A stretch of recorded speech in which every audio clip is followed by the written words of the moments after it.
And the need for Nigeria to export more commodities away from oil has continued to bug the minds of economic watchers as the country seeks for better economic development. With the recent signing of the African Continental Free Trade Agreement, many have called for more attention to the non-oil export sector. Well, I have here with me in the studio the immediate past chairman of the export group of the Lagos Chamber of Commerce and Industry to look at the non-oil exports sector there, Mr. Bamidele Ayimebo. That's tongue twisting. Please pardon me. Right. Anyway, you're welcome to the show.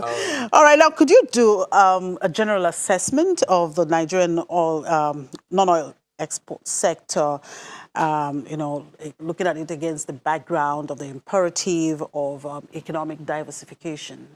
The non-oil export sector in Nigeria has been, in my opinion, stagnated. We've not really grown as much as we should because it's still under 10%. Last year, it was about 6.2%. What I noticed also is surge. When you look at the trends, around Q1 of every year, you see a surge of more than 10%. But for the remaining part of the year, it goes down. And what is driving that has been some manufactured goods that Nigeria is exporting mainly to African countries. So in the light of diversification, I think we should also de-emphasize diversification into other commodities, but rather diversification into manufactured goods, which we're already doing anyway to the West African and African countries. So it's not like we're just starting. If you check the indices, data rather, of all the export done from Nigeria, we do more of commodities to Europe and America, Europe and Asia, and do a lot of manufactured goods to Africa. So in my opinion, I think we are getting ready and prepared for AFCFTA. There are a lot of debate around that, probably we'll be talking about later on, but it's good, it's very important for us to diversify, but we should also be careful in our diversification so that we don't still diversify into agri that we've done for many years. We've done agri for so many years. Let me put it in perspective. If I export a ton of cashew nut, I will get less than $1,000. If I export a ton of cashew kernel, I will get over $10,000, even though I will have had some losses in terms of the shell, about 20% recovery. But when you check it at the end of the day, we'll have created a lot of jobs locally and I will still be more profitable. So we should not just talk about diversification into other commodities, but diversification into value-added and manufactured goods. Now, you talked about, of course, the signing of the AFCFTA. Now, what do we really have to export? You're talking about the agricultural commodities. Now, do we really have enough to export? You heard our guest there on the commodity talking about the steel. What is our potential in some of these areas? We have a lot to export in that AFCFTA. We actually had to I did an analysis just to check what are the products that African currently import that Nigeria currently produce. And I found out about 90 products. Just desktop research of what we currently produce, some of which are already exporting out of Nigeria. So some of them are commodities, few commodities like crude and the like, and was maize and the like. But the number of products produced in Nigeria today that we can export. What has happened over the years is we've not been able to, we are not thinking, many people producing those products are not thinking of export. And I think that has been the challenge. So now that we have signed AFCFTA, it should now be a deliberate effort to begin to educate those manufacturers through the organized private sector and, of course, through media outlets like you to be able to encourage them to begin to consider the advantage we have in AFCFTA. But we already have enough product, in my opinion, that we can export based on what African currently import that Nigeria produce. Can you share with us some of those products that Nigeria, you were able to research? You know Nigeria already exports cement, right? And we produce cement in Nigeria.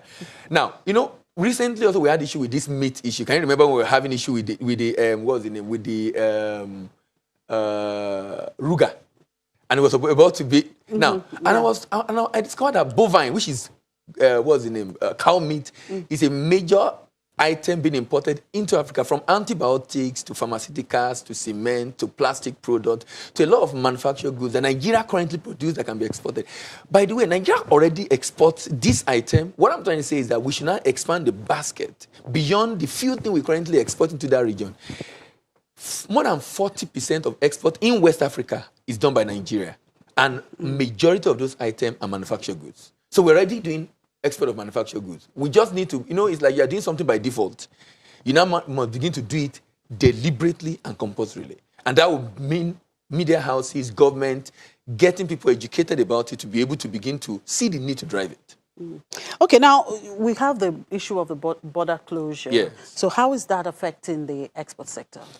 It's affecting the export sector seriously. I did an analysis also just last week looking at this last year, Nigeria exported good worth about 62 billion according to MBS. Now, 62 billion, and the export within Africa, which is mainly done by road, is about 12%. If you do 12% of that, that's about 3.7 to about 3-point-something billion dollars. A quarter of that, because the border have been closed for almost 3 months now, is $9-something million. So, and there's an article that I think we are losing about $1 billion already because of the inability of a lot of exporters to ship. But what exporters are beginning to do is people are beginning to see the need to. You can't sit down and just lie low. You have to pay salary. You have to pay your bill. You have to free obligation to the bank. So people are now shipping by sea. Remember, sometimes when we talk about border closure, it's just the land border that is closed. Like I said, it's just about 12% of the trade. So we say exporters that are exporting to West Africa can actually go through the seaports. People are shipping by sea. Okay. What has happened in the past is that it's a lot easier to do, especially those that are doing informal export, to ship by road. Especially the informal export. But people are now shipping by sea. And interestingly, apart from some few countries that doesn't have traffic, that the rates are high, but a lot of people are still able to ship profitably to West Africa by sea. So that's what a lot of people have responded, because they didn't know it was going to be this long. But some people have even lost some of the contract they have, having a lot of issues. But now people are beginning to consider shipping by sea. So they're making an inquiry from the shipping line. Okay, how much will you take us to Ghana, to Togo, to Benin? So a lot of people are beginning to explore that option. Okay. Now, still taking you back to the Africa Continental Free Trade Agreement that was signed. Just yesterday, we saw in the news about AfriExim.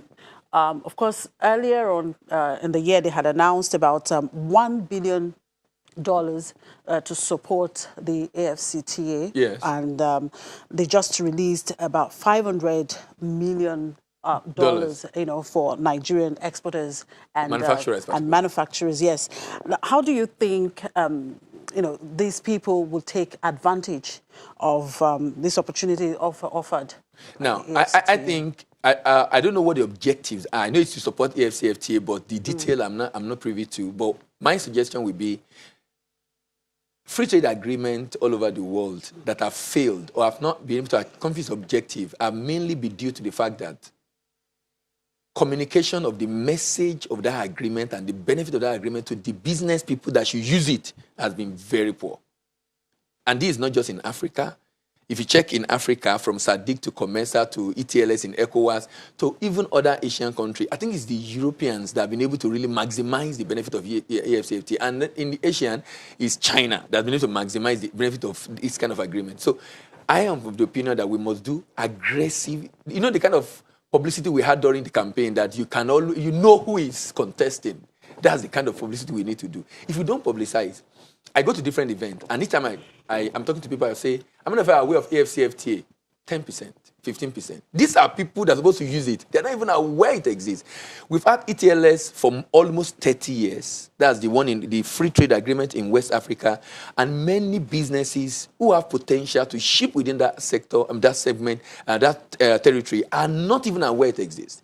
So, number one. Number two, the process of getting the certificate of origin, because the idea is we need to be able to trade freely among ourselves. If we're going to do that, then we must restrict third countries from having access.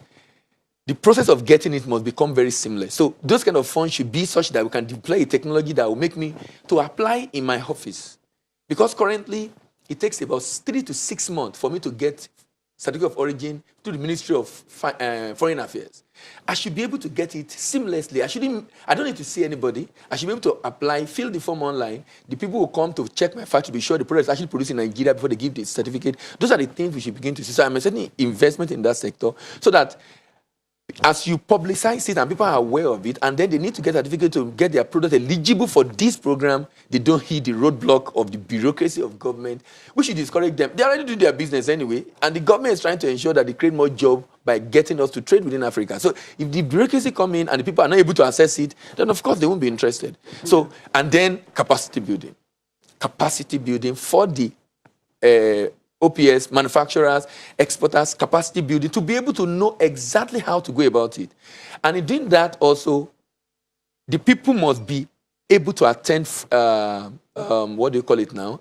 Trade exhibitions. There was one in Egypt last year. Afrexim also powered that, so that we can begin to showcase our product in different parts of the country. And I think, considering the fact that we have challenge with competitiveness, we are about 15 in Africa, maybe a way of subsidizing the manufacturers. Whatever support government can give to be able to ensure that when they begin to ship this product, they are also very competitive. So I think those are the things they should be looking at with those kind of funds. Now, the border closure, does it have any implications for this AFCFTA? Yeah. In my opinion, it doesn't. And here is why I think it doesn't. The trading of this program, of this AFCFTA, will start around July, August next year. So I'm expecting that government doing this now is timely, is better, so that we can correct every issue we have with our neighbor before trading starts. So I think, even though I might have some concern with the way government went about it, I think it was imperative. The reason behind it were very much necessary, and it's good it's happening now, so that by the time we start trading, we probably will have resolved the issue with Benin and the Niger Republic. So I don't think it will affect it. Okay. As long as it doesn't extend to that time. And I think government will not make that happen. All right, talking about encouraging export, I know that the Central Bank had opened an online portal for exports. How is that performing? How much value is the portal adding to that? You know, if you look at government plans, there are good intentions. Sometimes implementation is not a challenge. Now, I'm of the proponent of this portal that we've had automation of import processing since 2013, but we've not done for export. Now, immediately I've been able to find the will to get it done. However, many exporters were not even aware that this was coming. They had a cutoff date of end of October. So many people had issues being able to log in. Even bankers, look, I belong to a forum where bankers talk about this thing, and they had issues. I was in a meeting last week where a CBN official was there and was able to take up the issue, and they said it will become a take-home for him to go and meet. I have to go and meet our people. And I said, look, it's good. You are taking take-home, but we could have prevented it. So I will expect that CBN should say, okay, can we get 2 or 3 banks to do a pilot? While we are still processing our paper, we do pilot so that all the teething problem can be taken care of. So we do both paper and automation. And then maybe within 2 weeks, 3 weeks, we can then move everybody to the automation of the platform. But for me, it's a good idea. It's a brilliant one. If they're able to implement it the way we suggested, maybe we'll have been able to curb illegal, informal, and non-documented export out of Nigeria. Because the idea is for every export from Nigeria to be processed on it's called the TRMS platform, trade processing platform, a trade monitoring system platform. And if everybody is processing there, then we'll have been able to curb export of items that are not supposed to be exported in the first place, export or by people who are supposed to be in Nigeria for tourists, but they are doing business and they're able to export, talking about foreigners. So, and those are the things CBN is trying to do. And I think, for me, it's a good platform that will be able to help us achieve that. So data-wise, I think we'll be better off and for planning, and then more importantly, curbing illegal export. So what export incentives are currently in place, and how effective are they? The government came up with this. The one that is working is called the Export Expansion Grant, which was revised not too long ago. But they need to always source for funds from the government through the budget allocation to be able to pay this money. They had an issue. The people that already got this grant were supposed to do a reverse auction, which was not the initial plan, with the government to be able to have access to this. So I think government should really let us know exactly what they want to do with incentive. Every country that is really doing well in export have found a way to help their country, their countrymen, the manufacturers, to be able to do it effectively, considering the fact that, in trade, you are dealing with other countries that probably have a lot of facilities to themselves. Everything is going well for them. You're going to be competing with them. So, and we are having a lot of challenges with power, with this and that. So those incentives are things that are supposed to help individuals, companies. Some companies I heard in the past, when this the grant is about 30% of the FOB value, which is up to a profit. They even can export at cost, waiting for this as the way of getting profit. Meaning they're helping the country to generate foreign exchange. So that's the only one I know that is working. Okay. Yeah, Mr. Yuri, just before I let you go, you were talking about the export expansion grant. Now, there was a report recently that the export expansion grant was abused by some exporters. Yes. What's your view on that, and how can such abuses be checked? I think government should be doing more of pre-export incentive than post-export incentive. What has happened is that for me to be able to generate that incentive, I need to make some document available. Just the way we had issue with the subsidy scam, that's exactly what was happening. People were forging documents and going to government to be able to get this incentive. So I feel if government is going to give incentive, it should be pre-export incentive. For example, I'm recommending that for those that are shipping now by sea and they have to incur more cost, they have their invoices with the shipping line that they ship the goods, but they ship at the higher price that they would have done. Government can subsidize that. That's the kind of incentive we should be seeing, than post-export incentive that people can easily forge document to enjoy. All right, thank you for your time for coming on the program. Mr. Bamidele Ayemibo is the immediate past president of the Export Group of the Lagos Chamber of Commerce and Industry. Well, let's take a peep into the fixed income market. Ramat Baba, Chief Dealer Fixed Income at FBN Quest Merchant Bank, joins us now from the FMDQ Marketplace. Hello, good morning, Ramat. Good morning. Yeah, Ramat, we saw bearish sentiment in both segments of the fixed income market yesterday. What factors led to that? That's concerning the uptick in yields on treasury bills. Is that what you mean? Mm-hmm. Hello? Yes. Okay. So really there's been a lot of liquidity squeeze in the system, at least from last week Friday, thereabout. System liquidity is currently as low as about 50 billion. That low in recent times, because we've been having liquidity as high as 500 billion and above. So of course, everybody's selling off to free up some liquidity, and also coupled with the fact that there's going to be the CBN SMI retail on Friday, which will take out an additional about 400 billion. So people seem to be selling off to create liquidity for that. So pretty much that's what's been driving the treasury bills market. Everything has been majorly in response to liquidity. Okay. Now, it's a new trading day. How is the market shaping up today? Today it's been pretty much quiet, especially on the bond side. We've seen yields firming up at the levels they are. Buying has been subdued, really, because as the last week, we saw a lot of buying pressure coming into the market. But this week and even up till now, we've seen it slowing down. There's still buyers in the market, but probably because there's a bond auction tomorrow, there's nothing aggressive concerning buying. I guess people would rather just go for the bond auction tomorrow. So really, that's what's been happening. And what about the currency market? What's happening there at the moment? I'll say it's been stable. NAFEX closed at about 362.442. That's just about 2 kobo shift from prior day. It's been pretty much stable. Liquidity is, should I say, average. It's not tight. Market is pretty liquid, though not very liquid. So it's business as usual in that space. All right, thank you for your time, Ramat. Ramat Baba is the Chief Dealer Fixed Income at FBN Quest. Let's go on another quick break, and when we come back, we do an opening call to London as well as the Nigerian Stock Exchange. To stay with us.